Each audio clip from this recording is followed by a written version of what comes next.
6 वर्ष की अवस्था है जानकी जी की और 15 वर्ष की अवस्था प्रभु राम की है। तो 9 साल का अंतर तो यहां भी है। कितना अंतर है?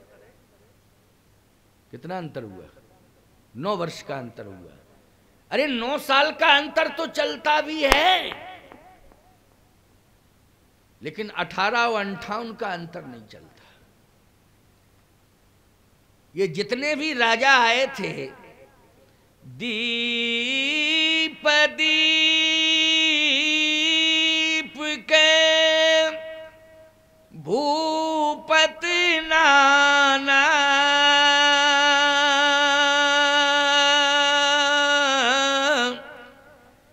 आए हैं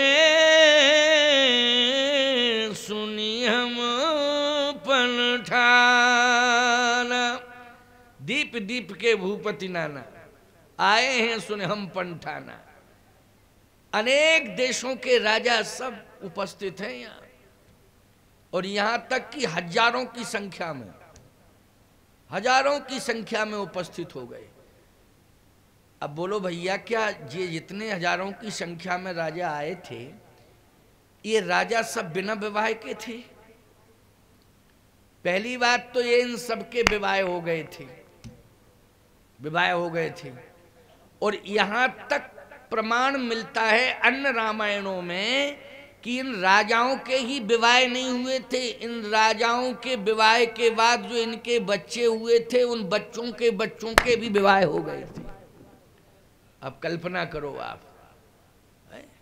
लेकिन क्या बताएं आपको, जैसे कोई नशा कर ले, तो नशा करने वाला व्यक्ति पहचान खो देता है कि ये कौन है मेरे सामने। समझ रहे हो कि नहीं? वो पहचान खो देता है। जब ज्यादा नशा कर लेता है व्यक्ति, तो ये पहचान खो देता कि सामने कौन है। नशा कुछ भी हो, हम ये नहीं कहते भांग ज्यादा खा लो तो भी बहुत नशा आ जाता है। भांग क्या बोलते हैं? भांग ही बोलते। ज्यादा पी लो तो उसमें नशा है, गांजा ज्यादा पी लो उसमें नशा है, शराब पी लो उसमें नशा है। नशा होता है कि नहीं? सब नशे की वस्तुएं हैं। सामने की पहचान ही समाप्त हो जाती कि है कौन है। एक बार हमारे चेले ने ज्यादा भांग पी ली, शिवरात्रि का टाइम था, तो सब पी रहे थे भांग, वो ज्यादा पी गया। अब नियम यह है कि शिवरात्रि में सब प्रणाम करने आते हैं। हम आसन पे बैठ जाते हैं तो सब प्रणाम करने आते हैं, तो हम आशीर्वाद देते हैं। अब वो ज्यादा भांग पी गया, जैसे ही आया तो प्रणाम किया उसने, हम कहा खुश रहो, तो बोला तुम भी खुश रहो। अरे हमने कहा ये तो गड़बड़ हो गया, इसको हटाओ यहाँ से, इसकी तो बुद्धि नष्ट हो गई है। ये पहचान ही खो बैठा कि कौन बैठा है सामने। ज्यादा उसने डोज ले लिया तो ये पहचान ही समाप्त हो गई। कहने का तात्पर्य मेरा ये है कि ये जितने भी राजा आए थे, सब अभिमान के नशे में थे। किसके नशे में थे? अभिमान के नशे में। धन का अभिमान, पद का अभिमान, बल का अभिमान, है ना? बल का भी अभिमान होता है, पद का और धन का। तो किसी राजा को बल का अभिमान था, किसी राजा को पद का अभिमान था, किसी राजा को धन का अभिमान था कि मेरे पास इतना धन है, इतनी बड़ी स्टेट है मेरी, इतना बड़ा राज्य है, संपन्न राज्य है। निश्चित रूप से मैं जनक की बेटी के साथ विवाह करूंगा। तो किसी ने कहा कि तुम्हारे पास राज्य है, शक्ति है धनुष तोड़ने की कि नहीं? शक्ति भी तो, धनुष तोड़ोगे तब ना। राज्य से क्या मतलब है? यहाँ धन की शर्त नहीं है, यहाँ तो शर्त है कि जो धनुष तोड़े। यहाँ धन से संबंधित कोई शर्त नहीं है, यहाँ जाति से संबंधित कोई शर्त नहीं है, यहाँ तो बल से संबंधित शर्त है कि जो बलवान धनुष तोड़े। क्यों भैया? धनुष तोड़ने वाला धनवान है कि बलवान? अरे जरूरी नहीं है कि बलवान के पास धन हो और धनवान के पास बल हो। हाँ, धन का बल हो सकता है, शारीरिक बल नहीं हो सकता है। नहीं तो ऐसे धनवान देखे हमने साहब कि 35 ही किलो वजन है उनके शरीर का, अगर तोला जाए तो 32-35 के अंदर ही आ जाते हैं। उनसे हम कहते हैं कि क्यों कुछ खाते पीते हो कि नहीं?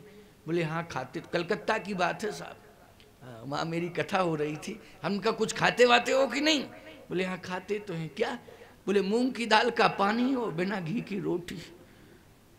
मूंग की दाल का पानी, डॉक्टर ने यही बताया है। रात को नींद भी नहीं आती है ठीक से।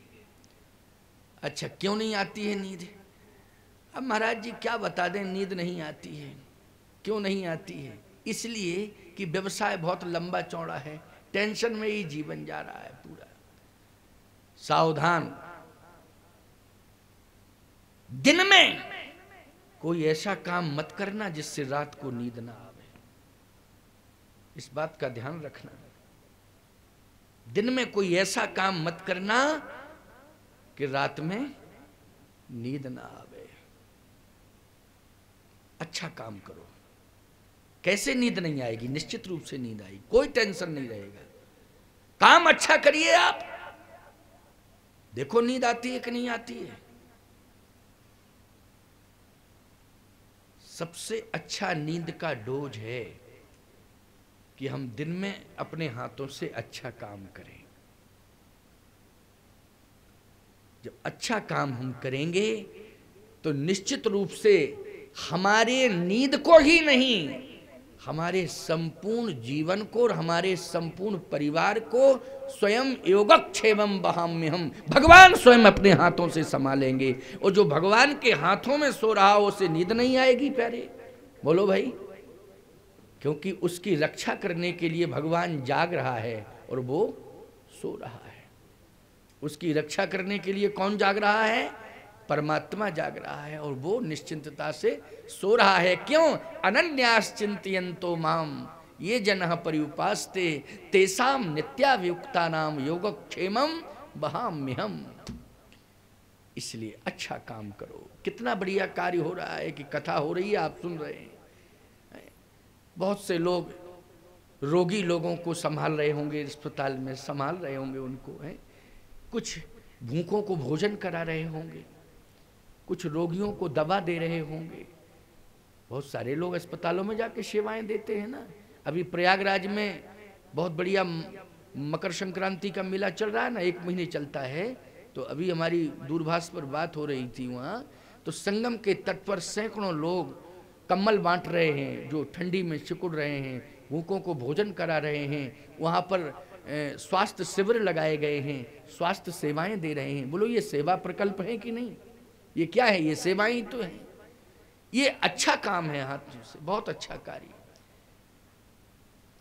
आप सबके द्वारा देखो सिर्री में कितना अच्छा कार्य हो रहा है कि आपको कथा सुनने को मिल रही है? अब बताइए, दिन में आप कथा सुनेंगे तो रात की व्यथा दूर हो जाएगी कि नहीं हो जाएगी? और रात की ही व्यथा दूर नहीं होगी, राम की कथा से तो जन्म जन्म की व्यथा दूर हो जाती है। ये राम की कथा का प्रभाव है। तो आज ये राजा जितने भी आए हैं अभिमान के नशे में डूबे हुए, अभिमान के नशे में। क्या सब राजा डूबे हैं? बोले नहीं, सब नहीं डूबे हैं, ज्यादा संख्या में डूबे हैं। और बोले कुछ और राजा, बोले नहीं, वो अभिमान के नशे में नहीं है। फिर उनको तो केवल भगवान का नशा है। किसका नशा है? भगवान का। कैसे? बोले जिनके कछु विचार मन माही, विचारवान जो राजा हैं, कौन राजा? विचारवान राजा। बोले वो भगवान के नशे में डूबे हैं। कैसे? वो कहते हैं जगत पिता रघुपति विचारी, ओ भरी लोचन छविले हो निहारी। बोलो ये भगवान के नशे में डूबे कि नहीं डूबे? कि भर लोचन छवि ले हो निहारी, भगवान का दर्शन करो। देखो बैठे हुए हैं, प्रभु का दर्शन करो, जीवन धन्य हो गया। बोलो भगवान के नशे में डूबे कि नहीं ये राजा?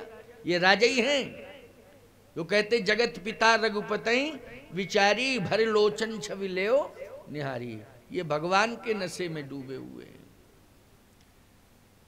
और वो